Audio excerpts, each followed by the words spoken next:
Okay, welcome to lecture number 9 for signals and systems.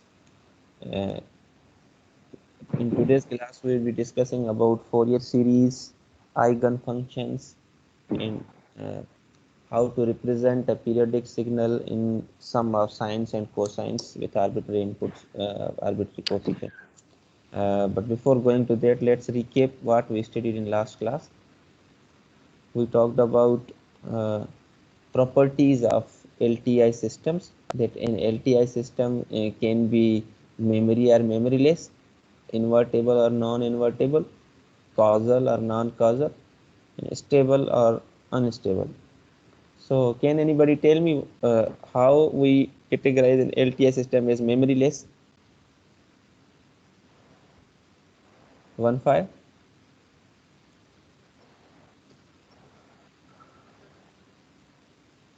Okay, a system is said to be memoryless. An LTI system is said to be memoryless if its impulse response h of n is equal to k multiplied by impulse function delta n, right?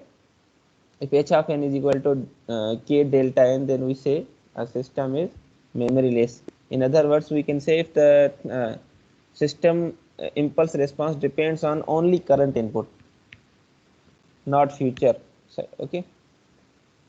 Uh, the second one was invertible and non-invertible system. Uh, if there is a impulse response of a system h of n, there must exist an other impulse response h1 of n. If they are convolved together uh, with each other, if they are convolved with each other, then the resultant output must be impulse function or unity. Then we can say if there exists such another impulse function, then we say that system is invertible, otherwise it's non-invertible. After that, we discussed about causal and non-causal function. Sorry, LTI systems. We said that if a system is said to be causal if h of n is 0 when n is less than 0. Means the impulse response of the system must exist only on positive axis, not on negative axis, right? Uh, in last we discussed a little bit about stable and unstable systems. We said that a system is said to be stable. Excuse me.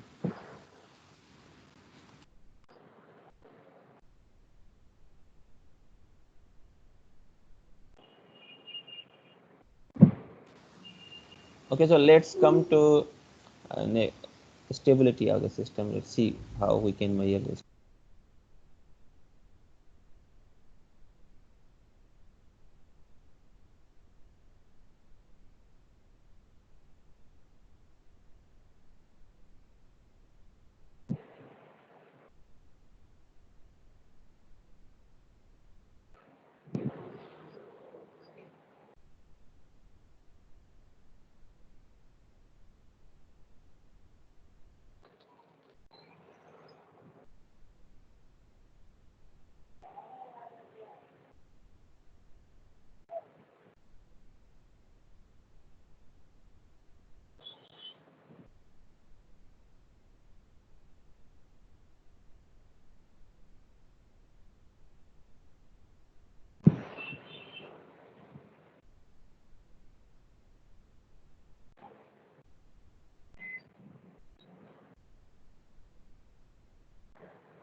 क्या नहीं आ रही sir आपकी mic off है। Sir तव्हांजो mic off आहे।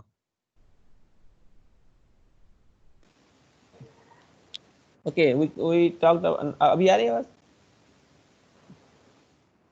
जी sir आ रही है आपकी आवाज। हमने बात की थी कि भाई स्टेबिलिटी जो होती है वो बाउंडेड इनपुट पर, हमारे पास अगर सिस्टम हो, हमारे पास कोई एलटीआई सिस्टम, उसको अगर हम इनपुट देते हैं इस तरफ से, तो आउटपुट हमारा इस तरफ से प्रोड्यूस होता है, जिसको हम वाई ऑफ एन कहते हैं। जो कि बराबर होता है कन्वोल्यूशन सम के, राइट। तो वो कन्वोल्यूशन क्या होता है, एच ऑफ के एक्स ऑफ एन माइनस के, आप दोनों सिग्नल्स का कन्वोल्यूशन फाइंड करते हैं, एक को फ्लिप करते हैं और उसको शिफ्ट करते हैं जब तक कोई ओवरलैपिंग हो, राइट। तो अब क्योंकि बाउंडेड इनपुट और बाउंडेड आउटपुट की बात हम कर रहे हैं, तो बाउंडेड इनपुट जो है वो तो हम कंट्रोल कर सकते हैं। अब सिस्टम का जो रिस्पांस होगा फिर उस पर डिपेंड करता है कि आउटपुट हमारा बाउंडेड होगा या नहीं। तो अगर हम एक बाउंडेड इनपुट दें तो हमारे आउटपुट क्या आना चाहिए, बाउंडेड आना चाहिए, राइट। तो अब देखिए हमने यहाँ पर ये हमने सिर्फ एक हमारे पास इनपुट सिग्नल था, उसको हमने सिस्टम से पास कर दिया है। अब इस चीज का हमें पता है कि भाई ये हमारे पास सिस्टम क्या है, ये हमारे पास जो सिग्नल है ये हमारे पास बाउंडेड है, तो इसकी जगह हमने क्या रख दिया भाई यहाँ पर बी, सही है। इसका क्योंकि हमें पता है इसका जो भी वैल्यू होगा वो क्या होगा, वो बाउंडेड होगा, राइट। ठीक है, अच्छा अब अगर हमें बाउंडेड आउटपुट चाहिए तो सिर्फ ये एक ऐसा वैल्यू है, अगर ये बाउंडेड हमें मिलेगा तो आउटपुट हमारे पास क्या होगा, बाउंडेड होगा, अदरवाइज कभी ये बाउंडेड नहीं होगा, राइट। तो हम कहते हैं कि भाई for stability of an LTI system the impulse response of the system must be absolutely summable, सही है। अगर उसका वैल्यू लेस देन इन्फिनिटी होगा तो bounded multiply by bounded is again bounded output हमें मिलेगा। लेकिन अगर ये चीज हमें इन्फिनिटी मिल जाएगी, फॉर एग्जांपल अगर ये हमें इन्फिनिटी मिल जाएगी और infinity multiply by anything is again infinity, so output would be infinity.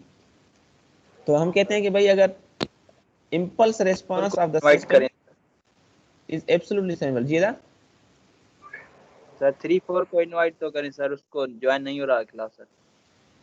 अच्छा अच्छा, उसके बाद हम कंटिन्यूस पे आ जाते हैं, राइट। अब कंटिन्यूस टाइम सिग्नल क्या होता है भाई, कंटिन्यूस टाइम सिग्नल हमारे पास जिसका वैल्यू हर जगह पर हर इंस्टेंस ऑफ टाइम पर अवेलेबल हो, सही है। फॉर एग्जांपल इसका हर इंस्टेंस ऑफ टाइम पर उसका वैल्यू अवेलेबल हो। अच्छा अब कंटिन्यूस टाइम जो हमारे पास सिस्टम्स होते हैं, एलटीआई सिस्टम्स इन पर्टिकुलर,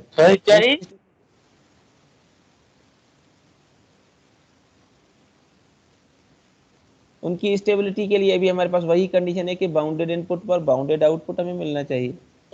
तो देखिए ज़रा यहाँ, तो हमने क्या कहा कि हम अगर हम कहते हैं कि भाई हमारे पास एक सिग्नल है जो बाउंडेड है, सही है, इनपुट हम बाउंडेड दे रहे हैं, तो आउटपुट हमारा जो कंटिन्यूस टाइम सिग्नल का होता है वो किसके बराबर होता है, एलटीआई सिस्टम का किसके बराबर होता है, वही convolution for continuous time signals H tau x of t minus tau d tau, ठीक है। तो अब हमें पता है कि ये इनपुट जो हमने दिया हुआ है, इसको इनपुट दिया हुआ है जो वो बाउंडेड है, तो इसको हम इस तरह लिख सकते हैं कि भाई हमारे पास इसकी वैल्यू हमने क्या कर दी, बाउंडेड कर दी, सही है। तो बाकी इसके पास क्या बच गया, एच ऑफ टाउ। तो एच ऑफ टाउ हम कहते हैं कि अगर ये हमारे पास impulse response of the system, if impulse response of the system continuous time LTI system is absolutely integrable, कि उसका जो एरिया अंडर द कर्व है वो अगर बाउंडेड है तो हमारे पास फिर आउटपुट बाउंडेड मिलेगा, अदरवाइज आउटपुट हमारा कभी भी बाउंडेड नहीं होगा। ठीक है, तो this is condition for stability of LTI system, सही है। तो अब आपने ये जहन में ज़रूर रखना है कि भाई जो हमारे पास नॉर्मल सिस्टम्स हैं और एलटीआई सिस्टम, इन दोनों में फ़र्क होता है, ठीक है। तो ज़रूरी हमारे पास नहीं है कि जो हमारा एलटीआई सिस्टम की जो स्टेबिलिटी है उसी तरीके से हमारे सिस्टम की जो नॉर्मल काजुअलिटी है वही हमारे पास एलटीआई सिस्टम पर कंडीशन अप्लाई नहीं होगी, क्योंकि एलटीआई सिस्टम के कुछ कंडीशन हैं जो एडिशनल हैं सिस्टम से, तो कुछ हमें और भी चीज़ों को देखना पड़ेगा, ठीक है। Is it clear?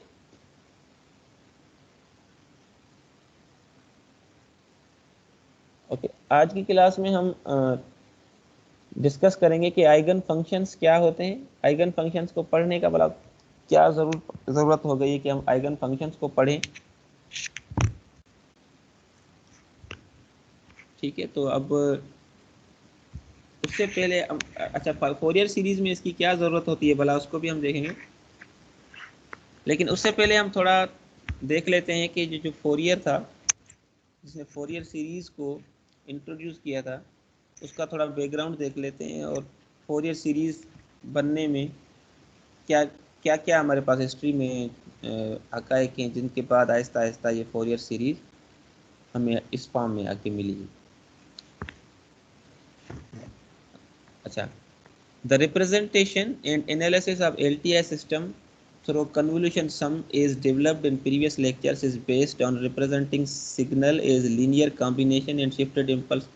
अब ये हमने देखा है प्रीवियस क्लासेस में कि हमने जो कन्वोल्यूशन की जो डेफिनेशन थी वो ड्राइव की थी कि भाई अगर इम्पल्स, हम कोई भी हमारे पास इम्पल्स है किसी भी सिस्टम का, अगर हम इम्पल्स रिस्पांस फाइंड करना चाहते हैं तो हम उसमें delta T for example input दे देते हैं, तो आउटपुट में हमें पास एच ऑफ टी मिलता है जो impulse response of the system होता है। और फिर हमने उसको शिफ्टिंग की थी जिसमें टाइम इनवेरिएंट प्रॉपर्टी आ जाती है, और उसके बाद हमने उसको आर्बिट्री इनपुट के साथ मल्टीप्लाई किया था, तो आउटपुट हमारे पास भी, आउटपुट में भी सेम चेंज आना चाहिए। अगर नहीं आता तो फिर हम नहीं कह सकते कि वो सिस्टम हमारे पास कोई LTI सिस्टम होगा, क्योंकि हमारे पास उसकी होमोजेनिटी प्रॉपर्टी वायलेट हो जाएगी। लेकिन अगर हम सारे सम इनपुट्स जो अलग अलग से सम दे रहे हैं, आउटपुट हमें अलग अलग प्रोड्यूस हो रहे हैं, लेकिन अगर हम सारे सम कर दें इनपुट और फिर सिस्टम को फीड करें तो आउटपुट हमारे पास सम ऑफ ऑल इंडिविजुअल आउटपुट्स होना चाहिए। अगर नहीं होगा तो हमारे पास सिस्टम LTI सिस्टम नहीं होगा। तो ये इस पर हम बात कर चुके हैं, सही है।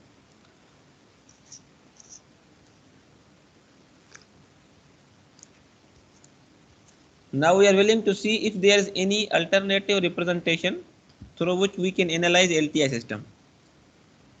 ठीक है, अब हम देखते हैं कि भाई हमने बेसिक शिफ्टेड इम्पल्सेस को से हमने LTI सिस्टम की डेफिनेशन ड्राइव कर ली थी। अब हम देखना चाहते हैं कि क्या कोई दूसरा तरीका है किसी भी सिग्नल को रिप्रेजेंट करने का। ठीक है, तो बहुत सारी ओरिएंटेशन हो सकती है किसी भी सिस्टम की। फॉर एग्जांपल अगर आपका घर है, आप उसका एक एड्रेस लिखते हैं किसी भी एनवेलप पर, तो देखें आपके पास खत आ जाता है, सही है। उसके बाद अगर आप उसके गूगल मैप के अगर कोऑर्डिनेट्स देखें, अगर मार्क कर दें, तो आपके घर की एड्रेस और वो गूगल मैप पर जो आपके कोऑर्डिनेट्स बनते हैं घर के, वो एक ही चीज़ है, कोई अलग चीज़ें नहीं है दोनों, राइट। तो इसी तरह हम किसी भी सिग्नल को डिफरेंट ओरिएंटेशंस के साथ रिप्रेजेंट कर सकते हैं, उसकी क्वालिटीज़ पर कोई फर्क नहीं आता।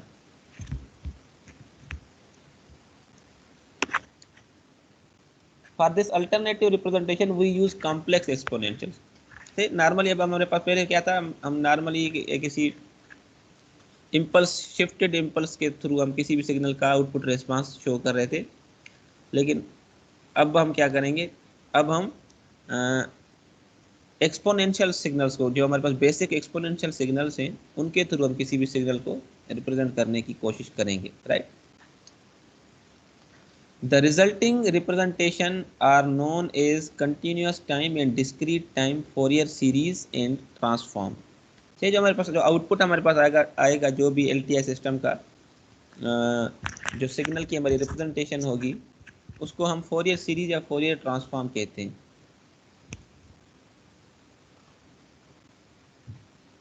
क्लियर है, यहाँ तक बात समझ आ गई भाई? Yes sir. अच्छा, अब थोड़ा हिस्टोरिकल पर्सपेक्टिव थोड़ा देख लेते। The concept of using trigonometric sum, that is sum of harmonically related sines and cosines or periodic complex exponential to describe periodic phenomena, goes back at least as far as the Babylonians who used of this type in order to predict astronomical events। तो ये जो periodic signals को representation है इनकी एक्सपोनेंशियल्स में, इसका जो शुरुआत है ये सिर्फ फोरियर से नहीं हुआ, ये बेबीलोनियंस जो थे उनके दौर से ये हमारे पास वो एस्ट्रोनॉमिकल इवेंट्स को इसके साथ प्रेडिक्ट करते रहते थे। The modern history of the subject begins with 1748। हमारे पास जो मॉडर्न, अब ये टेक्स्ट तो बहुत ज़्यादा लिखा हुआ है, लेकिन काम की बात इसमें यह है कि जो हमारे पास जो एलर था, उसका वो जो हमारे पास कोई भी गिटार होता है उसमें जो स्ट्रिंग्स होते हैं उनकी वाइब्रेशन को वो उसने कहा था कि हम उसको साइंस और कोसाइन ट्रिग्नोमेट्रिक रेशियोज में हम रिप्रेजेंट कर सकते हैं। सही है।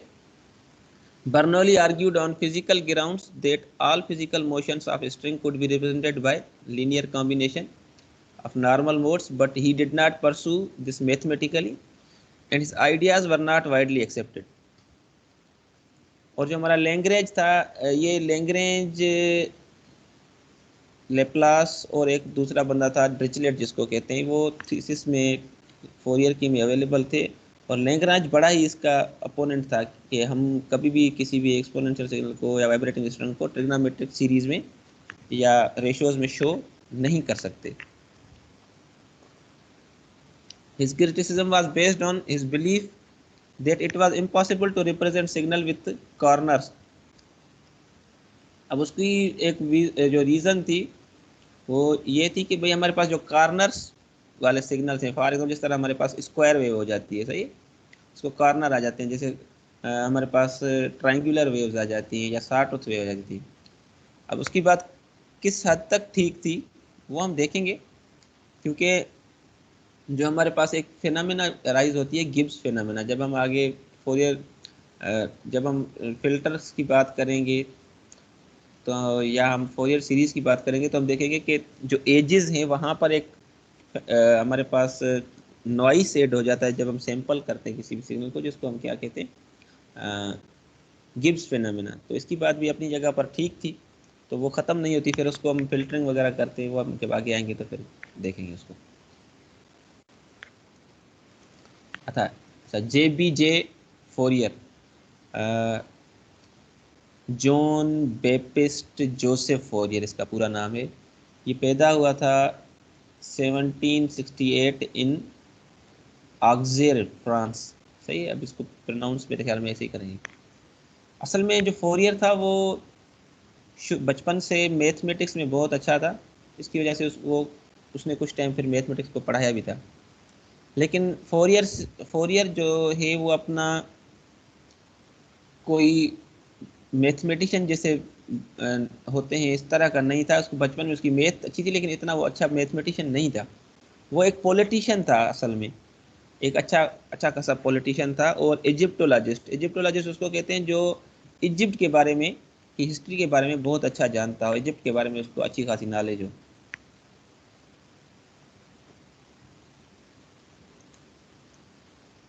वो इतना एक्टिव पॉलिटिशियन था कि फ्रेंच रेवोल्यूशन में 2 मरतबा गिलोटीन के नीचे आते आते बचा था। गिलोटीन का आप लोगों को पता होगा, जाहिर है फ्रेंच रेवोल्यूशन में सबसे ज़्यादा यूज़ होने वाला डिवाइस जो था गिलोटीन था, जिसका यूज़ कोई अच्छा नहीं था, वो इंसानों को कत्ल करने के लिए यूज़ होता था। जिस तरह आजकल जानवरों को ज़िबा किया जाता है, इसी तरह वो काम करता था।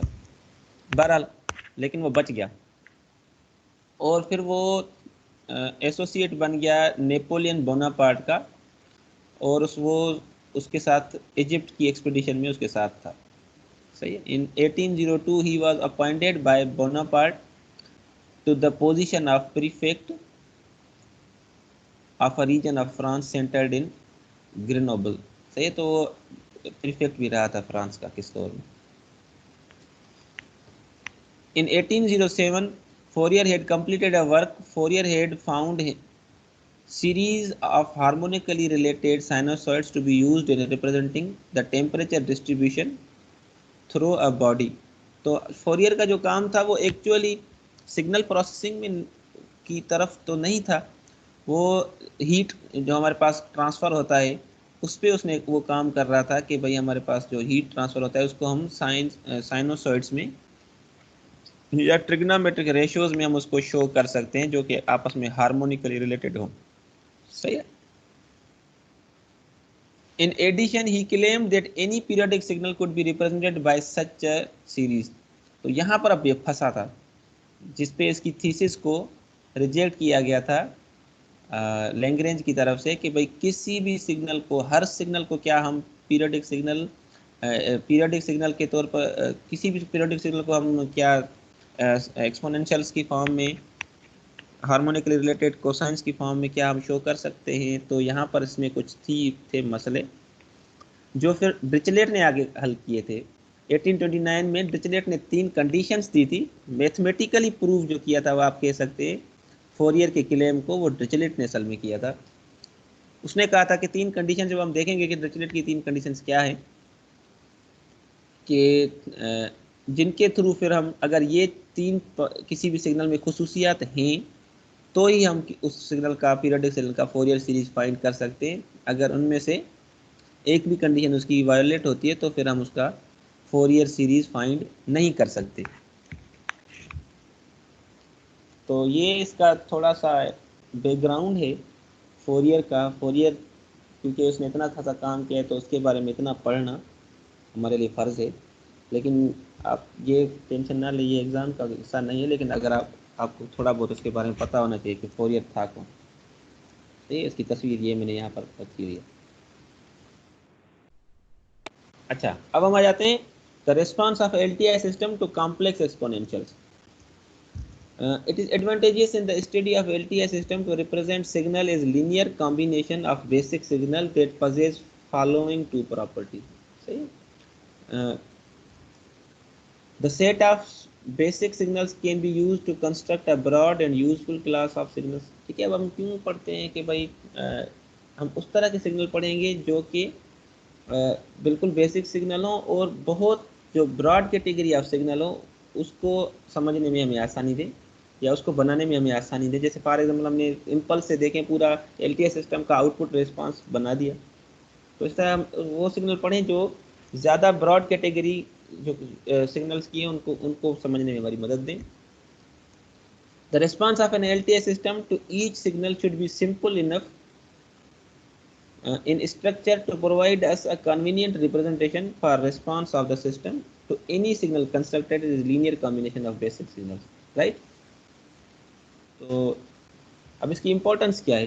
The importance of complex exponential in the study of LTI system stems from the fact that response of LTI system to a complex exponential input is same complex exponential with only a change in amplitude.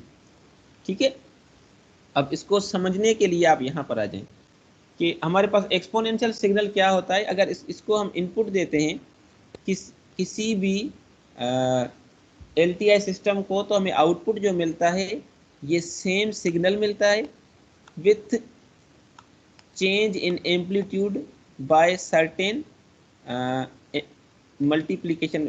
हमारे पास complex हमारे पास कोई ये complex coefficient हो सकता है या कुछ भी हो सकता है। इसका मतलब क्या है कि देखें, आपको पता है कि हमारे पास एक सिस्टम जो होता है उसको हम इस तरह ग्राफिकली रिप्रेजेंट करते हैं। उसको हम एक तरफ से इनपुट देते हैं और दूसरी तरफ से इसका आउटपुट रिकॉर्ड करते हैं। फॉर एग्जांपल हम इनपुट देना चाहते हैं z पावर n, से z is a complex number, complex exponential particular power है ना। तो हमारे पास आउटपुट आपको पता है कन्वोल्यूशन होता है, सही है। तो हमने कन्वोल्यूशन सम लिख दिया, summation k from -∞ to infinity h of k x of n minus k। अब बार बार मैं एक कन्वोल्यूशन क्यों लिखता हूँ, तो मैं चाहता हूँ कि ये आपके जहन में प्रिंट हो जाए कि LTI सिस्टम का जो आउटपुट रिस्पांस होता है वो कन्वोल्यूशन होता है और उसका फार्मूला ये होता है। ठीक है, अब देखें h ऑफ k हमें मालूम नहीं, हमने h ऑफ k को वैसा ही रखा हुआ है। x of n minus k हमारे पास क्या होगा, z का पावर, अब पहले n था अब n माइनस k होगा क्योंकि हमने इसको शिफ्ट कर दिया। ठीक है, अब यहाँ पर देखें अगर हम z पावर n माइनस के को क्या इस तरह लिख सकते हैं कि भाई z power n multiply by z power minus के, राइट। इस तरह हम इसको लिख सकते हैं। अच्छा, अगर हम इसको इस तरह लिख सकते हैं तो आप एक नोट करें चीज़ कि हमारे पास जो रनिंग वेरिएबल है समेशन में वो k है। हर मर्तबा जो चेंज वैल्यू होगा वो क्या होगा, सिर्फ k होगा, n वही रहेगा। तो n एज अ मल्टीप्लीकेशन हमारे पास एज अ कोएफिशिएंट की तरह मल्टीप्लाई हो रहा है, तो हमने इसको बाहर यहाँ पर आके कॉमन करके रख दिया। अब देखें, अब z पावर n आपको देखा लगा रहा होगा। देखें इनपुट जो था हमारा z ऑफ n ही था। अब अंदर क्या बचा, h of k z power minus के। अब इस सारे इसका कोई भी आउटपुट हो हम उसको हमने रिप्रेजेंट किया है for example h of z के साथ। तो देखिए हमारे पास जब भी हम कॉम्प्लेक्स एक्सपोनेंशियल इनपुट देते हैं डिस्क्रीट टाइम सिस्टम में तो हमारे पास आउटपुट जो होता है वो original input with multiplication of some complex coefficient, सही है। ये हमारे पास कॉम्प्लेक्स कोफिशिएंट के साथ मल्टीप्लायर है। तो हम ये कह सकते हैं कि जो हमारे पास एक्सपोनेंशियल सिग्नल इनपुट हमने दिया था, जब हम एलटीआई सिस्टम से उसको पास करते हैं तो आउटपुट पे हमें वही सिग्नल का फैशन मिलता है, उसके सिर्फ एम्पलीट्यूड में कुछ ना कुछ चेंज होता है, सही है। उसका एम्पलीट्यूड लिटिल बिट चेंज होगा, लेकिन उसका जो पैटर्न होगा वो वही, हमारे पास जो सिग्नल था वही होगा, ठीक है। तो इस तरह के जो हमारे पास सिग्नल होते हैं उनको हम क्या कहते हैं, आइगन फंक्शंस, सही है। ऐसे फंक्शंस जो कि अगर इनपुट दिए जाएं एलटीआई सिस्टम में, आउटपुट में हमारे पास वही सिग्नल मिले विथ अ कॉम्प्लेक्स कोफिशिएंट, सही है, उसके साथ मल्टीप्लाई हो रहा हो। ये हमारे पास सिर्फ डिस्क्रीट की हमने बात की। अगर हम कंटिन्यूस की बात करें तो हम कहते हैं कि अगर complex coefficient e to the power S t हम क्या करें, इनपुट दें, तो आउटपुट हमारे पास क्या होगा, कन्वोल्यूशन सेम, ठीक है। Y of T is equal to minus infinity to infinity h of tau x of t minus tau d tau, ठीक है। अब देखें, ये चीज़ हमें पता है कि क्या है, ये क्या है, E to the power S T, लेकिन अब हम इसको शिफ्ट करेंगे, टी माइनस टाउ है ना। तो यहाँ पर देखिए मैंने इसको ये लिखा हुआ, फिर वही बात कि हम इसको किस तरह लिख सकते हैं, सिर्फ ये जो हमारे पास सिग्नल, ये जो हमने लिखा हुआ है, इसको हम किस तरह रिप्रेजेंट कर सकते हैं, E to the power S tau, ठीक है, और multiply with E to the power minus S T, ठीक है। तो हमारे पास जो रनिंग वेरिएबल है वो टाउ है, तो E to the power S T हमने इंटीग्रल से बाहर निकाल दिया, और ये हमारे पास क्या, वही हमारे पास जो इनपुट था वही है, E to the power S T input है हमारे पास विथ, अगर हमें सारे जो हमारे पास वैल्यू है इसको हम अगर रिप्रेजेंट करें, ये टाउ ऊपर लिखा जाएगा, मैंने गलत लिखा हुआ है, इसको करेक्शन कर, ये टाउ यहाँ नहीं आएगा, ऊपर आएगा। तो इसको अगर हम कहें कि भाई ये कोई कॉम्प्लेक्स कोफिशिएंट इसकी कोई भी वैल्यू हो, लेकिन उसको हम एच ऑफ एस के साथ रिप्रेजेंट करते हैं, तो देखें इनपुट सेम हमारे पास आउटपुट पर भी हमें नज़र आ रहा है, सिर्फ उसके एम्पलीट्यूड में कोई चेंज आएगा, वो जो हम एच ऑफ एस कह रहे हैं, सही, कोई कॉम्प्लेक्स कोफिशिएंट उसके साथ मल्टीप्लाई हो। तो इस तरह के हम जो सिग्नल होते हैं उनको क्या कहते हैं, आइगन फंक्शंस, ठीक है। और ये जो हमारे पास वैल्यू इसके साथ मिल रहा है, ये वाला एच ऑफ जेड या एच ऑफ एस, इसको हम कहते हैं आइगन वैल्यू, सही है, this is eigen value, this also is eigen value, right. ठीक है बाबा, आइगन फंक्शन क्लियर है, क्लियर है। Okay, moving further. अच्छा, for analysis of LTI system, the usefulness of decomposing more general signals in terms of eigen function can be seen as, अच्छा अब देखें, अगर हमारे पास सिस्टम लीनियर है, तो अगर हम उसमें एक इनपुट ये वाला दें तो हमारे पास आउटपुट क्या प्रोड्यूस होना चाहिए, ये वाला, ठीक है। अब आप दोबारा इसको अगर खुद से आप हल करेंगे तो आपको आउटपुट यही मिलेगा। अब मैंने जनरली एक आपको आउटपुट दिखा दिया, सही है। अगर दूसरा इनपुट दें ये वाला, अगर हमारे पास एलटीआई सिस्टम है, नहीं होगा तो फिर हम उसकी बात नहीं करें, सिर्फ एलटीआई सिस्टम की हम बात करें। तो अगर ये इनपुट दें तो हमारे पास आउटपुट ये वाला मिलेगा, ठीक है। और अगर हम तीसरा इनपुट उसमें a3 to the power s3t दें तो आउटपुट हमारे पास ये प्रोड्यूस होगा हमेशा, ठीक है। अच्छा, अगर फिर हम एक काम करें, इन सारे इनपुट का सम करके एक बड़ा इनपुट बनाएं, सही है, तो उसको अगर सिस्टम से पास करें तो उसका आउटपुट क्या होना चाहिए, सम ऑफ ऑल आउटपुट्स, यही हमारे पास एलटीआई की कंडीशन है, राइट। तो ये बात समझ आ रही भाई? यस सर, सुपरपोजिशन वाला ये फार्मूला सुपरपोजिशन, बिल्कुल सुपरपोजिशन, और ये उसकी एडिटिविटी प्रॉपर्टी को हम यूज कर रहे हैं और होमोजेनिटी को, ठीक है। अच्छा, अब हम इसको जनरली किस तरह लिख सकते हैं, ठीक है। हम इसको, इस सिग्नल को हमने ये सिर्फ 3 को इनपुट किया है, हमारे पास इनपुट क्या हो सकते हैं, n हो सकते हैं, सही है। तो हम कह रहे हैं फॉर एग्जाम्पल k हो सकते हैं, क्योंकि इनपुट का हमारे पास जो साइज हो हम कोशिश करते हैं फाइनाइट हो ना, इनफाइनाइट हम इनपुट नहीं दे सकते। तो मैंने यहाँ पर k लिखा है कि भाई ये जो हमारे पास सिग्नल है इसमें k छोटे छोटे इनपुट हैं, सही है, और वो इसके बराबर होंगे सम ऑफ ऑल, ठीक है, सम ऑफ ऑल दोज के इनपुट्स। हमारे पास इनपुट होगा तो आउटपुट क्या होगा, सम ऑफ ऑल दोज आउटपुट। सही है, जो हमारे के आउटपुट्स होंगे जो हमारा टोटल सम टोटल आउटपुट होगा वो उन सबका सम होगा। ठीक है, हम इसको जनरल फॉर्म में इस तरह लिख सकते हैं। क्लियर है भाई? अच्छा, अब आगे चलते हैं। अच्छा, सेम फैशन में हमारे पास डिस्क्रीट के लिए भी अप्लाई होगा। अगर हमारे पास के हमारे पास इंडिविजुअल इनपुट्स हैं, उनके आउटपुट भी हमारे पास एसोसिएटेड इस तरह होंगे। फॉर एग्जाम्पल यहाँ पर अगर A1 Z1 पावर n होगा तो आउटपुट क्या होना चाहिए था, A1 H of Z1 power n। सही है, तो इस तरह अगर हमारे पास 10 होंगे तो सारे आपस में सम होके टोटल हमारे पास इनपुट बनेगा। तो वो सारे फिर जो 10 हमारे पास इनपुट थे उनके जो आउटपुट थे 10, वो सम होके हमारा टोटल आउटपुट बनेगा। ठीक है, तो ये कंडीशन जैसी हमारे पास कंटिन्यूस पर अप्लाई हो रही थी वैसी डिस्क्रीट पर अप्लाई हो रही है, और यहाँ पर ये डिस्क्रीट होगा। सही है, इसको करेक्शन फिर मैं स्लाइड्स में कर दूंगा। ठीक है, ये डिस्क्रीट के लिए देखिए, जहाँ पर n आ जाए समझ जाए कि वो क्या है, हमारे पास डिस्क्रीट होगा। ठीक है, अब इसको लिखना शुरू किया है तो पूरा ही लिखते हैं डिस्क्रीट। ठीक है, तो ये डिस्क्रीट का आउटपुट है। अच्छा, Fourier series representation of continuous time periodic signal. अब हम देखते हैं कि किसी भी पीरियोडिक सिग्नल जो हमारे पास होता है, पीरियोडिक सिग्नल की कंडीशन वाला क्या होती है, 4 5।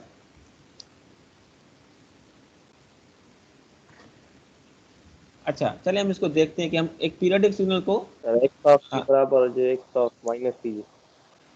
वो इवन फंक्शन था, वो इवन के लिए होती है ना, x of t equal to x of minus t. Periodic के लिए क्या होती है, अल्लाह रखियो। चलो बहरहाल मैं बता देता हूँ कि हमारे पास सिग्नल को हम पीरियोडिक तब कहते हैं जब x of T is equal to x of t plus capital T, और कैपिटल टी हमारा फंडामेंटल टाइम पीरियड होता है। अगर वो फॉर ऑल टी हमारे पास कंडीशन वैलिडेट होती है तो हम उसको कहते हैं सिग्नल हमारे पास पीरियोडिक है। सही है, अब यहाँ पर देखें, linear combination of harmonically related complex exponential. हम कहते हैं सिग्नल पीरियोडिक कब होता है, जब x of T is equal to x of t plus capital T for all t. मतलब क्या है कि हमारे पास जो सिग्नल होना चाहिए वो कुछ एक टी टाइम के बाद बिल्कुल सेम रिपीट होना चाहिए जैसे वो पहले था। ठीक है, ठीक है, अगर इस तरह सिग्नल बार बार रिपीट होता रहता है फॉर ऑल टी तो हम कहते हैं कि वो सिग्नल हमारे पास क्या है, पीरियोडिक है। सही है, और हमने यही बात की थी कि हमारे पास सिग्नल की जो हमारे पास फ्रीक्वेंसी होती है, एंगुलर फ्रीक्वेंसी जिसको हम कहते हैं, ठीक है, वो क्या होती है, omega not is equal to 2π/t। Right, और हमने ये भी देखा है पहले क्लासेस में कि कॉम्प्लेक्स पीरियोडिक एक्सपोनेंशियल को हम इस फॉर्म में रिप्रेजेंट करते हैं, x of T is equal to E to the power j omega not t. Right, ठीक हो रहे क्लास में नहीं छुट्टी है। अच्छा, उसके बाद देखें, अब हमने हार्मोनिकली रिलेटेड सिग्नल्स की बात की थी। हार्मोनिकली रिलेटेड सिग्नल्स का मतलब क्या है कि वो सिग्नल्स जिनकी फ्रीक्वेंसी में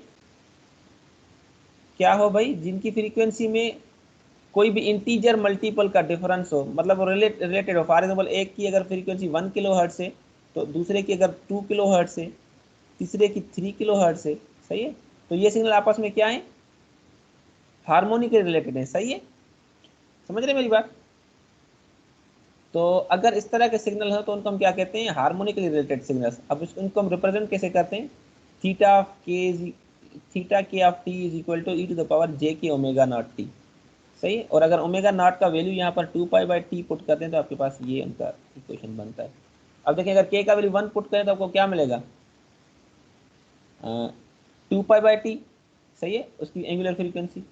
अगर k का वैल्यू 2 पुट करें तो क्या हो जाएगा, 4π/t।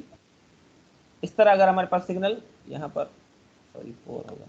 ठीक है, अच्छा, तो अगर सिग्नल्स की जो फ्रीक्वेंसी है आपस में किसी इंटीजर मल्टीपल का डिफरेंस पे है तो सारे सिग्नल आपस में क्या होते हैं, हार्मोनिकली रिलेटेड सिग्नल्स हम उनको कहते हैं। राइट,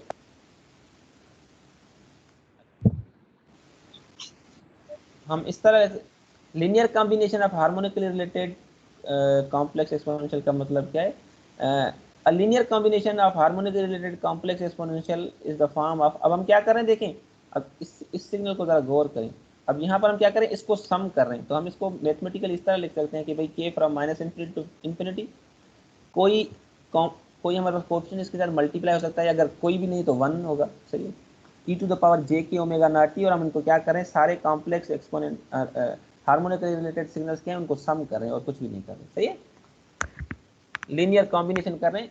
ये जो सारे हमारे पास कॉम्प्लेक्स एक्सपोनेंशियल थे उनको हम क्या कर रहे हैं, यहाँ पर सम कर रहे हैं और कोई भी इसमें हम चीज़ नहीं करें। यहाँ पर 2π/t सिर्फ इस ओमेगा नॉट का हमने वैल्यू चेंज किया है, बाकी सारा सेम है, सही है। जब k -1 या +1 हो, वहां पर जो हमारे पास ओमेगा नॉट का वैल्यू होगा उसको हम क्या कहते हैं, फर्स्ट हार्मोनिक कंपोनेंट, सही है। और इस तरह हमारे पास k का वैल्यू होगा तो सेकंड हार्मोनिक।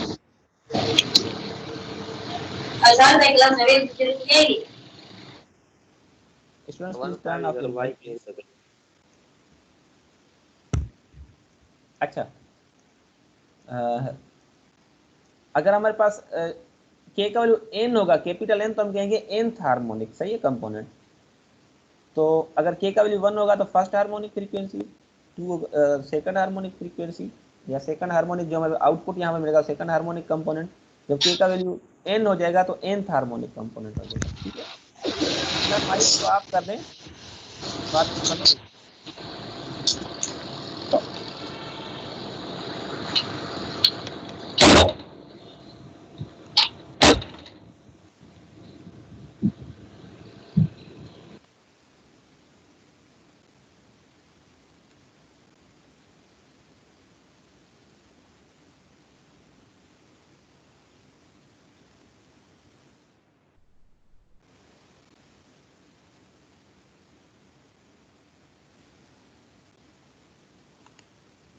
अच्छा, अब हमें ये पता है कि अगर k का वैल्यू 2 होगा तो वहां पर जो हमारे पास कंपोनेंट होगा उसका क्या होगा नाम, सेकंड हार्मोनिक कंपोनेंट, सही है, एंड सो ऑन। अगर n होगा k का वैल्यू तो nth हार्मोनिक उसे कहेंगे, ठीक है। अब फॉर एग्जांपल यहाँ पर एक एग्जांपल हमने लिखा हुआ है, consider periodic signal x of t with fundamental frequency, ये यहाँ पर 2π/t होना था लेकिन ये गलत हो गया, इसको क्या कह दें 2π/t, सही है, is expressed in the form of equation given below, सही, ये हमारे पास। अच्छा, इसमें इसने क्या कहा है कि भाई ए नॉट का जो वैल्यू है यहाँ पर देखें, क्योंकि के का वैल्यू चेंज होगा तो यहाँ पर के पहले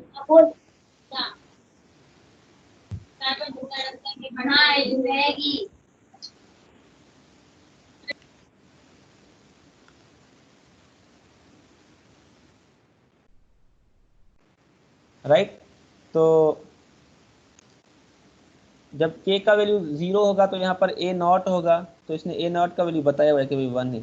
जब k का वैल्यू -1 होगा तो यहाँ पर a -1 होगा, उसमें इसका वैल्यू बताया हुआ है कि 1/4, ठीक है। तो अब हम इसको क्या करते हैं, अब इसको ओपन करते हैं, हम एक्सपोनेंशियल कॉम्प्लेक्स एक्सपोनेंशियल को देखते हैं कि इसका आउटपुट हमारे पास किस तरह का होगा, सही है। अब ये अपने पास जहन में रखिएगा या कहीं पर कापी पे साइड पे नोट कर लें ताकि आपको पता हो कि हम आगे क्या कर रहे हैं, ठीक है। अब यहाँ पर देखें, देखने में ये बड़ा मुश्किल और बड़ा कॉम्प्लेक्स चीज़ नज़र आ रही है, लेकिन अब हम इसको देखते हैं, बिल्कुल आसान सी चीज़ है। हमारे पास एक्स ऑफ टी जो बराबर होगा, देखें अब ये कहाँ से लेकर कहाँ तक हमने फार्मूले में लिखा था -∞ टू +∞, लेकिन अब हमारे पास जो गिवन सिग्नल है वो सिर्फ -3 से लेकर +3 तक चल रहा है, तो हमने यहाँ पर इसके जो लिमिट्स हैं वो वही डिफाइन किए। अब समेशन आपको हल करना आता है कि सबसे पहले हम लोएस्ट लिमिट से शुरू करते हैं, k का वैल्यू -3, अगर यहाँ पर देखें a of -3 e to the power j -3, अब मैंने माइनस यहाँ पर मल्टीप्लाई बाहर करके रखा हुआ है, 3 × 2πt, सही है, देखिए ये हमने यहाँ पर लिखा हुआ है। उसके बाद समेशन की वजह से यहाँ पर आ गया प्लस, अब k का वैल्यू होगा -2, तो a -2 e to the power -j2 × 2πt, सही है। अब उसके बाद फिर समेशन प्लस, अब k का value -1, a -1 e to the power -j2πt, right. k का वैल्यू 0, तो a नॉट, यहाँ पर देखें k का वैल्यू, यानी जहाँ पर देखें k है वहाँ पर मैं वैल्यू चेंज कर रहा हूँ, A naught E to the power J 0 multiply by 2 pi T, likewise A1 E to the power J 2 pi by T plus A2 up to कहाँ तक चलना चाहिए इसको, 3 लिमिट तक, ठीक है। तो ये 3 लिमिट तक चल गया। अच्छा, अब एक बात एक नोट करें, तो अगर ई टू द पावर, पहले हम इस सिर्फ कंपोनेंट को अगर देखें, अब देखिए मैंने यहाँ पर क्या किया भाई, ये जो हमारे पास ये वाला सिग्नल है, ये वाला हमारे पास कंपोनेंट और ये वाला कंपोनेंट मैंने साथ रखा हुआ यहाँ पर और कोई चेंज नहीं किया, ठीक है। ये दोनों कंपोनेंट मैंने साथ रख दिए, ये दोनों यहाँ से ख़त्म हो गए, बाकी कौन से बचे, ये ए नॉट को मैं पहले ले आया हूँ क्योंकि हमारे पास डीसी कंपोनेंट होता है, इसको मैंने पहले रखा हुआ है। अच्छा, ये भी हमारे पास हल हो गया। फिर A-1 और A1 क्योंकि दोनों में 2 पाई है तो मैंने इनको यहाँ पर साथ रख दिया, ठीक। अब आखिर में हमारे पास क्या बच गया, A2 और A-2, सही है, इनको भी हमने यहाँ से खत्म कर दिया, ये हमारे पास यहाँ पर आ गया, ठीक है। अब देखें इनके वैल्यूज़ क्या थे, ए नॉट का वैल्यू क्या था, यहाँ पर देखें ये जो ए नॉट है इसका वैल्यू क्या था, यहाँ पर गिवन जो हमारे पास था वो 1 था, तो देखिए मैंने यहाँ पर ए नॉट का वैल्यू 1 रख दिया। A-3 का वैल्यू क्या था, 1/3, और A3 का वैल्यू भी 1/3 ही था। देखें A3 is equal to A-3, मतलब इन दोनों के कोएफिशिएंट्स बिल्कुल सेम है, दोनों वो क्या है 1/3, सही है, 1/3, और A-2 किसके बराबर है, 1/2 के, और A-2 और A2 दोनों 1/2 के बराबर थे, तो A-1 और A1 भी बराबर थे और वो 1/4 के वैल्यू थे, तो हमने यहाँ पर रखा, ठीक है। अब एक चीज़ देखें, यहाँ पर भी 1/3 है, यहाँ पर भी 1/3 है, तो 1/3 मैंने कॉमन रख दिया और ये 3 to the 6 इसको मैंने मल्टीप्लाई कर दिया, ठीक है। e to the power minus J 6 pi T plus e to the power J 6 pi T, ठीक। और इनको हम रीअरेंज भी कर सकते हैं, सही। अच्छा, लाइकवाइज यहाँ से 1/2 को कॉमन रख दिया, तो बाकी हमारे पास जो थी वैल्यू वो हमने अंदर रख दी इसके, क्योंकि ये दोनों 1/2 हैं, बाकी ये हमने यहाँ पर रख दिए, ठीक है। 2 to the 4 हमने मल्टीप्लाई करके रखा है। और फाइनली अच्छा, अब एक हमारे पास आयलर के कुछ फंक्शंस थे, आपने एक तो पढ़ा होगा e to the power j theta is equal to cos theta plus j sin theta, और एक होता है cos theta is equal to e to the power j theta plus e to the power minus j theta upon 2, ठीक है। तो अब देखें, इस पर हम बाद में आते हैं। अगर 0 मल्टीप्लाई बाय एनीथिंग करें तो क्या हो जाता है, 0, और एनीथिंग पावर 0 इज 1, तो e टू द पावर 0 हो जाएगा, यहाँ पर e to the power 0 is 1, तो 1 multiply by 1 is this one, ठीक है। अच्छा, अब ये वाला सिग्नल आप जरा देखें यहाँ पर 1/2, अब ये बिल्कुल ऐसा नहीं है, देखें, सही है। आप इसको e to the power J4 pi t को पहले रखें, ये भी प्लस का ही है तो ये बाद में आप रख सकते हैं, e to the power minus J4 pi, तो ये किसके बराबर हो जाता है, cos 4 पाई, सही है,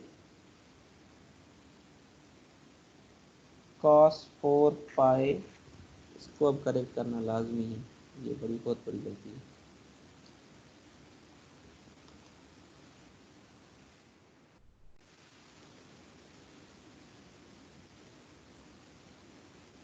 इसको हम क्या कर रहे हैं, ये क्या होगा, cos 4 पाई,